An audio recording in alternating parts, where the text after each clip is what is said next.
Hi, welcome to FedScoopTV. I'm Dan Verton. Today we're here talking with Alan Dare, the CTO for Special Programs for the Public Sector at NetApp. Alan, thanks so much for being here today. Thank you for having me. I just want to talk to you a little bit about open source and what some of the trends are that you see happening today in open source. So some of the trends that we're seeing are large uptakes in open source around areas of analytics. We see a large intake of things like KVM and OpenStack. The KVM and OpenStack is interesting for a lot of the government organizations because KVM is an open source hypervisor and OpenStack is an open source orchestration package, and we see a lot of the government agencies trying to build both private and public clouds or combinations of hyperclouds. So significant change and uptake in those areas.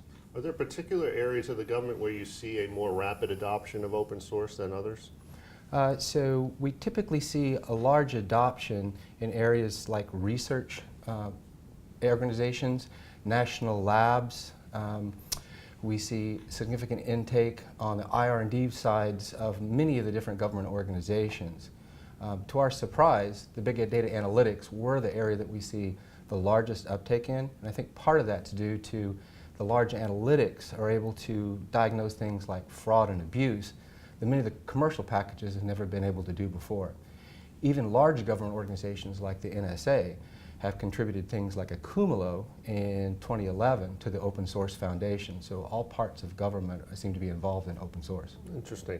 Are there things that the private sector can learn from government's experience with open source, and I guess vice versa, that the government should be aware of in terms of what the private sector has experienced? Sure. One of the things that has come to light is the cost of open source. Many people look at the open source and they only look at the acquisition piece, which may be zero or a small amount of cash to put an open source project in place. But one of the things they have to remember is some open source is very mature, some open source isn't quite as mature, so it can take quite a bit of staff to support some open source programs. So you have to look at the total cost of ownership that you're going to put in place. One of the things to remember, open source is about being open, not about being free. One of the big things that government organizations consider is how can I put an open source project in place that solves my needs and my problems and not lock me into a specific vendor. Okay, interesting.